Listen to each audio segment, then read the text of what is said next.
The sprinkler timeline. Without sprinklers. So imagine there's a fire in the building.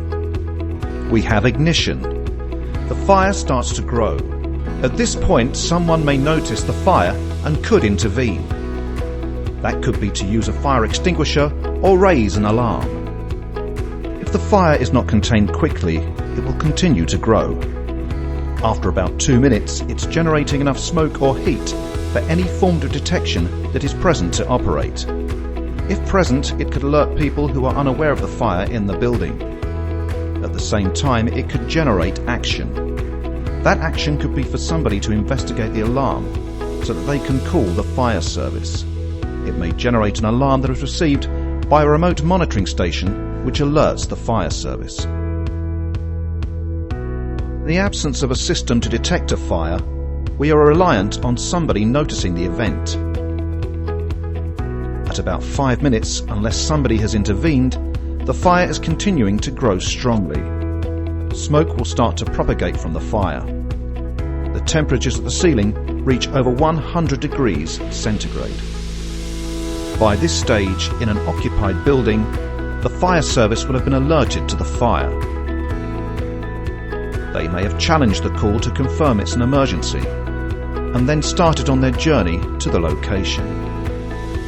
After about 10 minutes, the fire has developed significantly, with higher and higher temperatures at the ceiling. The area of the fire will continue to see the generation of dense smoke that will continue to spread in the building. There is no intervention to stop the rapidly growing fire. As it continues to spread, it will start to consume more combustible material. The amount of smoke will increase and will start to leak from the building. At 20 minutes, we will have a substantial fire within the building. The fire service at this point will have arrived and be making their assessment of occupants, what is in the building, and any plans to intervene in this fire. The fire service will assess the risk, deploy their equipment, and start to put water on the fire as they try and understand what they need to do to contain this event. At this stage, we are 30 minutes into the fire, and it's very well established. There are elements in the building that will yield with smoke and flames emitted. Time is your enemy in this sort of situation, as without some form of intervention, the fire continues to grow.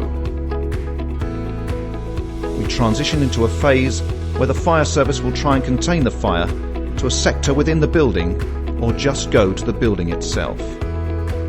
At 60 minutes, we're at the stage where the fire is out of control.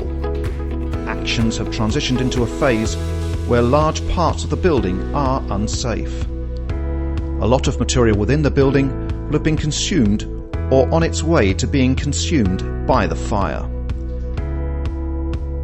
We are now on a path to the aftermath. This looks like the loss of the building. With sprinklers. So let's contrast that to a situation where there are sprinklers in a building. Again, we will see ignition. Ignition can come from numerous sources, anything from electrical equipment to light fittings or activity within the building. At the point of ignition, it will come down to whether the fire is discovered and somebody intervenes, with possibly the aid of a fire extinguisher.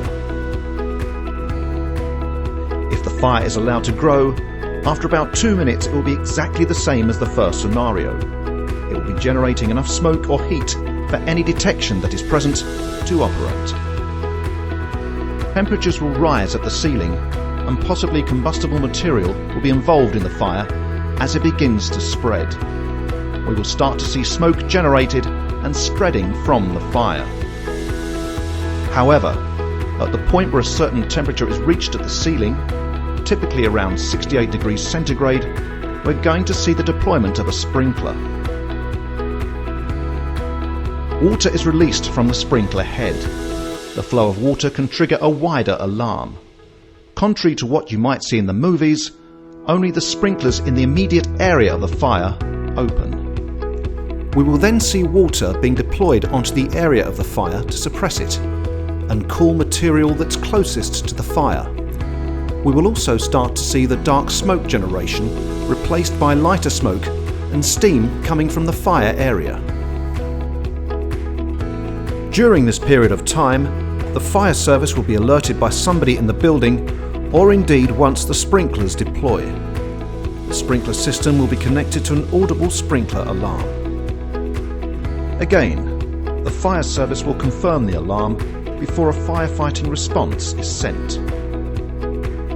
With a well-designed and maintained sprinkler system, when the fire service arrives, they are faced with a situation where the fire is contained.